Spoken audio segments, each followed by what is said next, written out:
Shalom, salam damai dan salam sejahtera. Bapak, Ibu, saudara dan saudari yang dikasihi Tuhan, tema renungan kita hari ini adalah ketika Anda kewalahan, berdirilah teguh. Melalui tema ini, kita diajak untuk percaya penuh pada Tuhan, agar kita dimampukan tetap kuat dalam menjalani hidup sekalipun dalam pergumulan berat. Sebelum kita membaca dan merenungkannya, marilah kita berdoa. Tuhan Yesus Kristus, Allah kami yang hidup, kami percaya kepadamu Tuhan, Engkau selalu menopang kami dalam setiap pergumulan hidup kami. Pimpinlah kami Tuhan di dalam merenungkan firman-Mu ini, agar kami memperoleh kekuatan, kedamaian, dan ketenangan. Di dalam nama Yesus Kristus kami berdoa dan mengucap syukur. Amin. Firman Tuhan diambil dari 2 Tawarik 20 ayat 20. Terjemahan baru edisi 2 bunyinya demikian. Keesokan paginya, mereka maju menuju padang gurun Tekoa. Ketika mereka hendak berangkat, berdirilah Yosafat dan berkata, "Dengarkanlah aku, hai Yehuda dan penduduk Yerusalem, dan engkau akan tetap teguh aman. Percayalah kepada nabi-nabinya, dan kamu akan berhasil." Demikian firman Tuhan. Bapak Ibu, secara umum, kewalahan berkonotasi negatif dalam arti menggambarkan ketidaksanggupan dalam menjalankan atau memenuhi tugas atau tanggung jawab. Biasanya dialami seseorang karena keterbatasan, baik dari segi kemampuan ataupun keterbatasan lainnya. Tugas dan tanggung jawab di sini memiliki arti yang luas. Artinya, segala sesuatu harus diselesaikan dalam waktu tertentu. Contohnya dalam tugas pekerjaan, adanya desakan dalam keluarga atau masyarakat, ada hal-hal negatif dari lingkungan terdekat, bisa jadi dari rekan sekerja, bisa juga dari rekan sepelayanan, hingga karena adanya serangan musuh. Ada hal negatif yang menyebabkan ketidakteguhan akibat dampak yang tidak terantisipasi. Takut tidak berhasil, takut kalah, takut musnah, dan takut dalam berbagai hal dan lain sebagainya. Konotasi negatif dapat berimplikasi negatif. Ada yang putus asa, ada yang menderita, dan ada yang menyerah atau menolak. Orang yang memiliki pekerjaan tentu bersyukur karena ada yang diharapkan untuk memenuhi hidup sehari-hari. Namun dengan pekerjaan, bisa juga orang tersebut mendatangkan menjadi putus asa karena terlalu banyak yang harus dikerjakan dengan target waktu yang tidak sesuai dengan kemampuannya. Penanganan manajemen waktu yang kurang maksimal atau akibat tekanan lainnya. Bagi yang masih muda dan masih energik mungkin tidak masalah. Sejumlah pekerjaan yang menumpuk dapat diselesaikan dengan mudah. Implikasi negatif terjadi ketika kurang bijaksana dalam mengambil tindakan, mengandalkan pikiran atau kemampuan sendiri. Mungkin kita pernah mendengar atau membaca berita bahwa di negara tertentu ada orang yang putus asa karena tuntutan pekerjaan.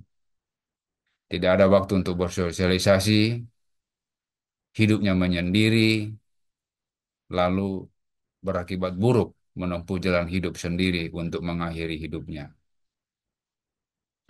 Namun kewalahan tidak selalu berkonotasi negatif, melainkan berkonotasi positif, menjadikan orang menjadi optimis,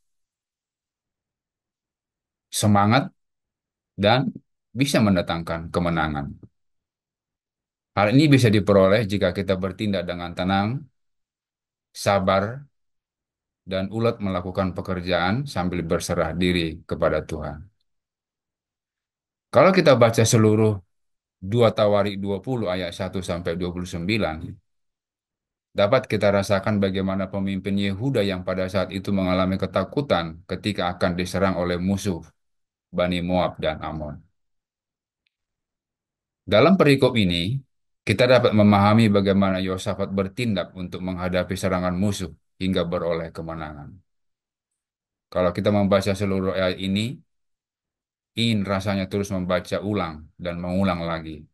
Karena dari ketakutan, Yosafat sampai dapat mengalahkan musuhnya, menjadikan kita kuat dan tenang. Kalau kita ada pada keadaan ini, kita pun bisa merasakan kewalahan, bisa merasakan kepanikan, ketakutan, atau bahkan putus asa.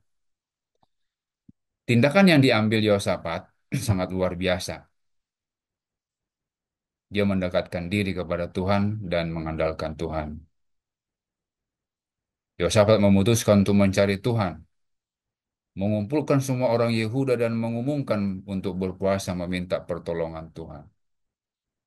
Dia berdiri teguh di tengah-tengah jemaah Yehuda dan Yerusalem di rumah Tuhan di depan penelataran yang baru dan menyampaikan seruan-seruan kepada Tuhan sebagaimana kita baca di ayat 6 sampai 13. Lalu pada ayat ke-14 kita dapat membaca, lalu Yahaziel dikuasai roh Tuhan dan menyampaikan kepada seluruh Yehuda dan penduduk Israel dan Raja Yosafat, janganlah kamu takut dan kecut hati karena pasukan yang besar ini, sebab bukan kamu yang berperang, melainkan Allah.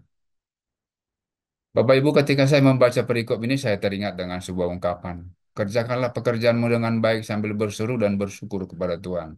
Selebihnya Tuhan yang bekerja. Dengan penuh keyakinan, Raja Yosafat berseru, berimanlah kepada Tuhan Allahmu, dan kamu akan tetap teguh dan aman. Percayalah kepada nabi-nabinya, dan kamu akan berhasil.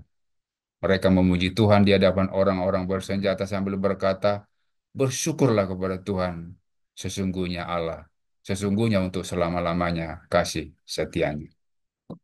Seperti kita dengarkan dalam sebuah nyanyian, bersyukurlah pada Tuhan, sebab Ia baik, bahwasanya untuk selamanya kasih setianya.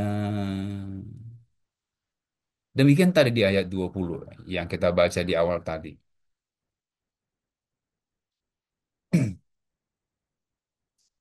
Dengarkanlah hai Yehuda dan penduduk Yerusalem.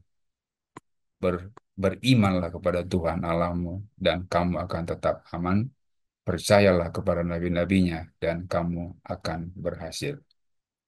Apa yang bisa kita peroleh dari perikop ini? Yang pertama, kita diajak untuk beriman kepada Tuhan. Beriman kepada Tuhan Allah dan kamu akan tetap teguh dan aman. Selalu dekat kepada Tuhan, percaya penuh pada Tuhan, dan kita pun dimampukan untuk tetap kuat dalam menjalani hidup sekalipun dalam pergumulan berat.